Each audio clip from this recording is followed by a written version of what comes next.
Na příští budeme vystupovat, jo, řekne já nevím, já řeknu učitelku a vy se zvedáte a všechny děcka k těmto dveřím a dobrý to bude. Jdeme na to, přátelé.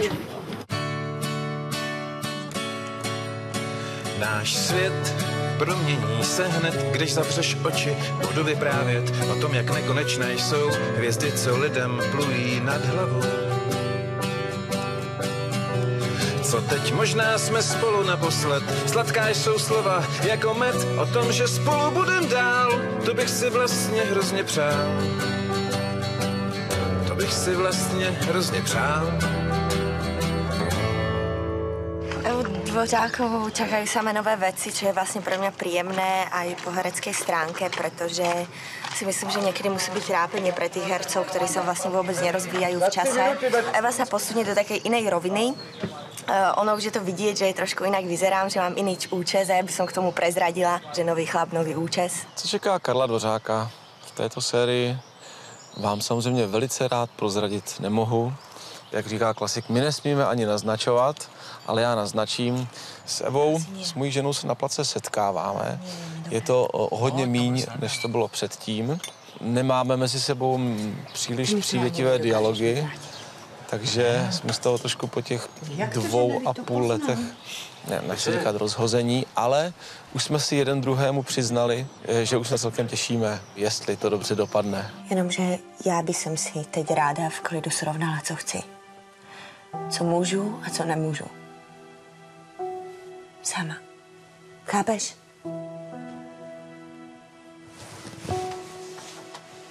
Já teďka se dostávám do toho věku, v jakém ta figura je. Já jsem oslavil 60 před 10 dny a teďka zrovna točíme čas, kde on slavil 60. No a ta figura toho Josefa se narodila roku 1919, což je rok narození mýho skutečného táty. Jo. Takže já to tak přes toho tátu a přes svoje samozřejmě zážitky celý ten seriál prožívám. Jo. Mami, tady šlo přece o princip. Princip. Mám prostě čeho čerpat do té role. Já jsem to prožila všechno, napřed teda válka, potom první republika, druhá republika a pak zase všechno vzali tátovi, pak přišli osvoboditelé na věčné časy, takže jsem všechno prožila. Vy nedostáváte příspěvky na děti? No ale jo, dostáváme, ale Milátka má pravdu, tak kdyby byla normální matka, tak má prostě mateřskou dovolenou, takhle je braná jenom jako babička, vy. Stačí. Jo, děkuju. My se v nové sérii daleko víc věnujeme osobním příběhům těch našich hrdinů. To je posun od těch posledních sérií, kdy ta první série, to znamená 60. léta, byla velmi bohatá na dějinné události. 70. léta charakterizovala spousta historek z reálného života. Tak ty naše hrdinové dospěli do situace, kdy řeší osobní krize. To se bude odehrát v té první části a v té druhé části nám především dospívá Honzík Dvořák, jde nám na střední školu, potom přichází na vysokou školu, má nové kamarády, má své první lásky, má maturitní ples, má svaťák a on je ta nastupující generace. Honzo! To snad je možné. Obidva do kuchyně. Hraju Honzíka Dvořáka, to je syn Evy a Karla. Chodím do 8. třídy. Teď jsme točili zrovna, jak jsem dostal nový kolo a pingpongový stůl. Natáčím rád s Romanem Vojtkem, protože s tím je vždycky sranda. Furt dělá nějaký blbosti, vtípky a forky a jinak tak jako nikdo mi nevadí. S každým natáčím rád. Karel Dvořák jako otec nemusím dospívá, on se vždycky jako snaží držet těch svých zásad a těžce z nich ustupuje, ale ono se těžko ustupuje někdy pubertálnímu synovi. Znám to z vlastní zkušenosti, ne, že bych měl pubertálního syna, ale že si vzpomínám, jak já jsem se snažil být neoblomný a stát si za svým, což si se mnou rodiče vytrpěli. Já si pamatuju, že mě několikrát vrátili ze školy domů, abych se převlékl, protože jsem měl třeba roztrhaný džíny, nebo že mě soudružka učitelka nutila, abych si před celou třídou umyl vlasy, protože jsem tam měl zelený tužidlo. Ale já myslím, že v celku je dobrý otec.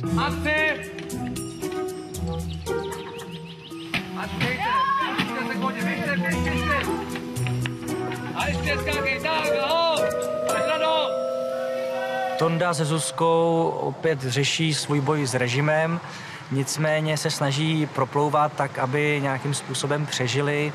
Nakonec se dostanou do špatné finanční situace, Zuzku vyhodí z práce a diváci uvidí, myslím, poměrně překvapivé rozřešení, na které Zuzka přijde úplně náhodou díky své kamarádce Mileně. Budeme sledovat i rodinu Francových. Na ty se v počátku série zaměříme trošku víc, protože zas tak dobře tu rodinu neznáme a přitom si myslím, že proto, abychom nakonec mohli dát dohromady Honzu a Lucii, tak jak už jsme divákům naznačili, o tom vlastně ten náš seriál celý trošku je, tak bychom tu rodinu měli znát a je to rodina, která si myslím, že je zajímavým kontrastem oproti té normální Dvořákovic rodině. Je to rodina jakýchsi komunistických prominentů, kteří žijou na jiné životní úrovni. Moje role se jmenuje Scarlett Francová a je to žena, která toho v životě moc nenapracuje, má služebnou, je to maminka jednoho z hlavních hrdinů a je v takové té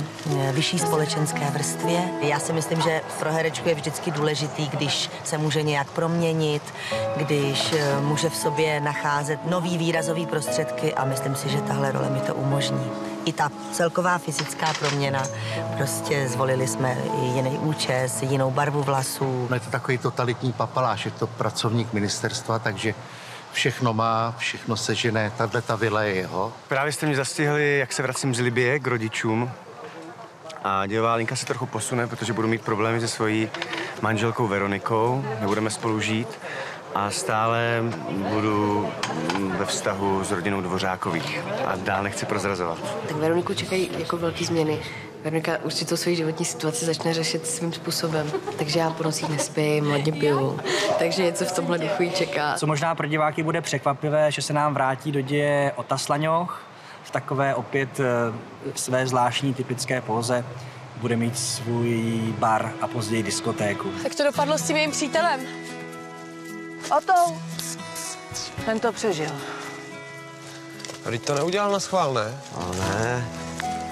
Měl těžce zlomený obě nohy. Teď ho dávají v Kadrubech dohromady, no.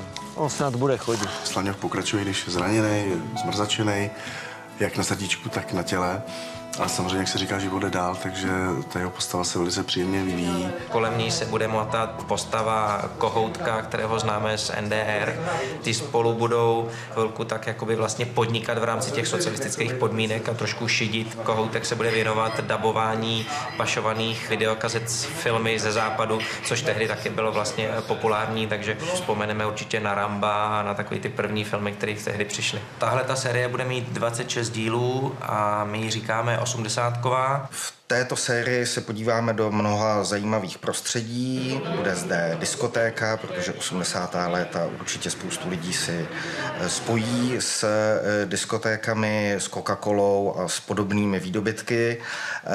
Budou zde Cčka, dostaneme se i na staveniště v Libyi, bude opět vojenské cvičení a bude zde dovolená na Máchově jezeře, Lampionový průvod a tak dále. Uvidíme i například Spartakiádu, zmíníme i situaci kolem výbuchu Černobylu, uvidíme tam vlastně situaci, když nám zemřel Leonid Ilič Brežněv. Takový ty studený války mezi Ruskem a USA jsem se bál jako dítě, byl jsem poměrně malý a pamatuju si třeba, že to třeba pro dnešní mladý to zní blbě, ale já jsem jako skoro měl až na krajičku, když umřel Brežněv, jo. Já jsem si říkal, prostě teď ten soudruh Brežněv umřel a teď ten Američan prostě tady vypálí ty hvězdné války a všechno tady rozmetá. Já jsem výbuch Černobylu prožíval při natáčení s jednou německou produkcí, která točila tady. Teď to člověk to ví, jak my jsme byli úplně jinak informováni než vlastně v tom západním Německu, protože oni opravdu zastavili natáčení a my jsme stáli a teďka bylo řešení být či nebýt. A my jsme říkali, ježiš, tam něco fouklo, nějaký mrak. A až potom, jak se to k nám dostalo, jsme zjistili, že to byl opravdu velký průšvih, že to bylo hodně vážné.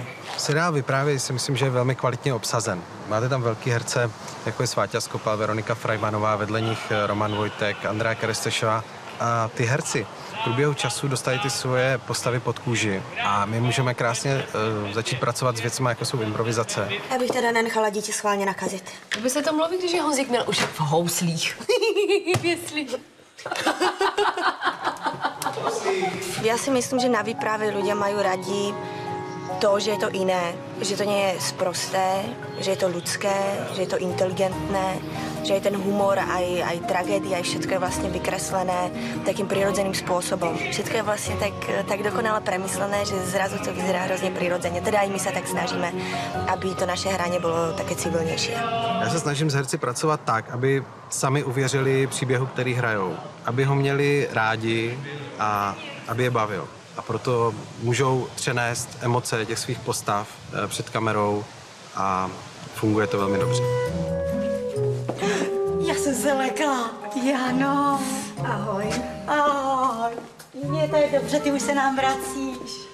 Ne, já jsem se přišla teprve jenom podívat. Ten seriál by skutečně měl být moderní a měl by reprezentovat tu moderní českou vlastně televizní tvorbu, tak, aby obstála i v tom evropském měřítku, což se nakonec ukázalo, že se podařilo, protože seriál získal ocenění Monte Carlo, kterému se říká Outstanding European Producer. To znamená, že ten produkt jako takový skutečně ocenilo několik producentů z celého světa. Je příjemný, že vlastně porota složená z profesionálů televizních z celého světa se rozhodla, že vyprávějí mezi takovou konkurencí, jako jsou seriály Borgias nebo Tudorovci, je letos, nebudu říkat nejlepší, protože i to ocenění zní jako outstanding, to znamená jeden z těch výrazných, ten seriál vlastně celou porotu přesvědčil jednoznačně, že vlastně z východní Evropy dlouho neviděli projekt na tak vysoký úrovni ve všech složkách, od scénáře přes kameru, přes režii, prostě kompletně velmi dobře udělaný,